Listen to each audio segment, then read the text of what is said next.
A Collin County family says there is now a sense of peace after the woman who gave their son fentanyl was convicted of murder.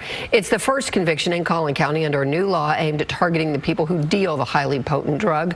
Fox 4's Peyton Yeager reports. This McKinney mother has been following this case, and she's been waiting for this week, a conviction. Now this case could set precedent in Collin County as the DA's office continues to work more fentanyl murder cases. Before we go forward, I just want to know what you all think about people who deal fentanyl-laced drugs, whether knowingly or unknowingly.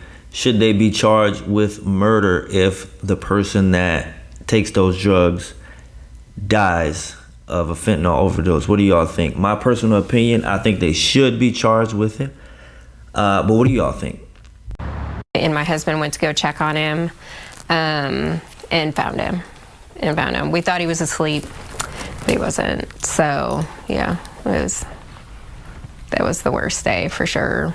September 18th, 2023, Lindsay Poltz's son, Mitchell, was found dead from a fentanyl overdose. The 17-year-old McKinney High School student had a passion for sports, but behind the curtain, Mitchell was struggling with a drug addiction. To be honest, we didn't know what to do. We didn't know where to go. We didn't know how to get help. From counseling to inpatient facilities and outpatient facilities, the Poltzes tried to help. One day, Mitchell contacted 20-year-old Sienna Armour through Instagram and purchased what ended up being a lethal dose of fentanyl. Armour was later arrested and charged with murder. The stress has stopped. The constantly checking the status of the case has stopped. This week, Lindsay Poltz walked out of the Collin County Courthouse with a sense of peace. Armour pleaded guilty to murder, the first fentanyl murder conviction in Collin County under the new state law. Prosecutors can pursue the charge of murder when someone dies as a result of fentanyl distribution. Armour was sentenced to 25 years in prison. Just out of curiosity, I wonder what made her take the plea deal for the 25 years.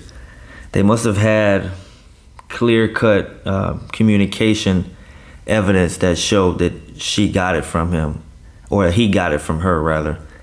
But I wonder if she also knew that fentanyl was in the pill, because to plea out to 25 years and basically agree to accept that you murdered someone by selling them a pill, I don't know, I'm just wondering if there's some real culpability on her part to where she knew this and she gave it to the kid anyway.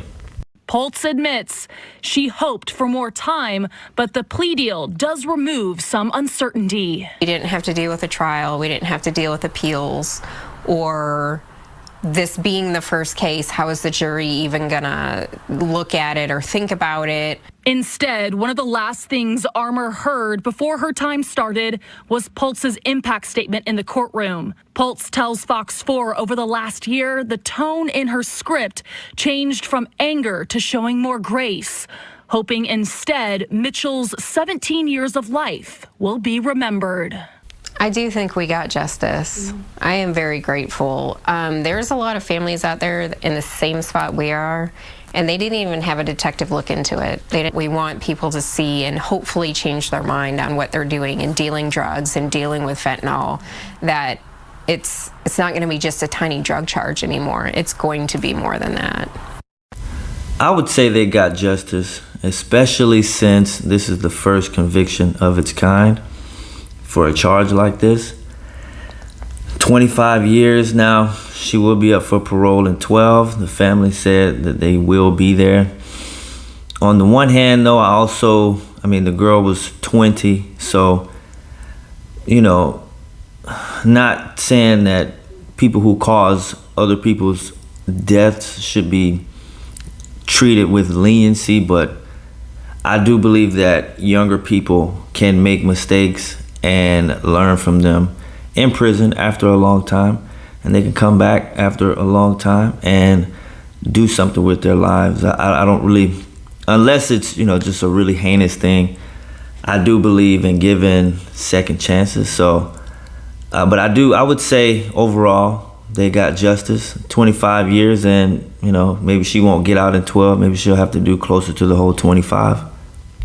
Armour's sentence, 25 years. However, she will be eligible for parole in 12 and a half years. The Pulse's plan to be at that hearing. Peyton Yeager, Fox 4 News.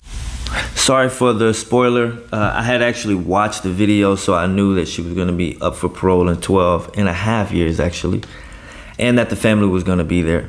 So anyhow, I believe that if you sell something that has fentanyl in it, knowingly or unknowingly, okay, and the person dies, and the reason I say knowingly or unknowingly, because I believe it would be pretty difficult to determine beyond a shadow of a doubt whether a person knew or didn't know.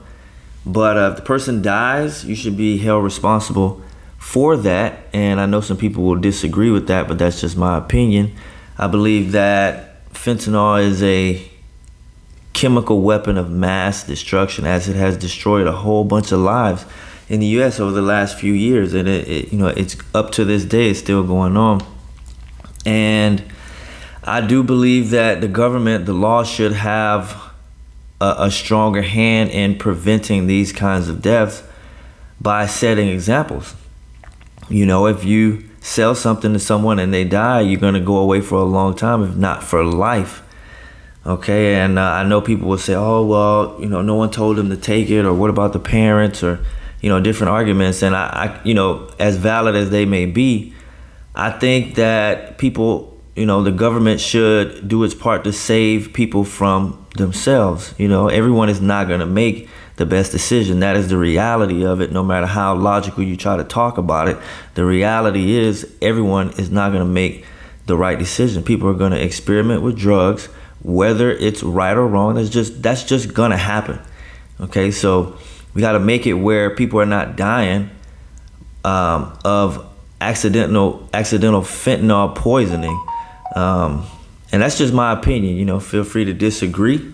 Feel free to let me know how you feel about it in the comments. Okay, thank you for coming back to my channel, listening to the video. As always, I do appreciate it. Until next time, I'll talk to you all soon.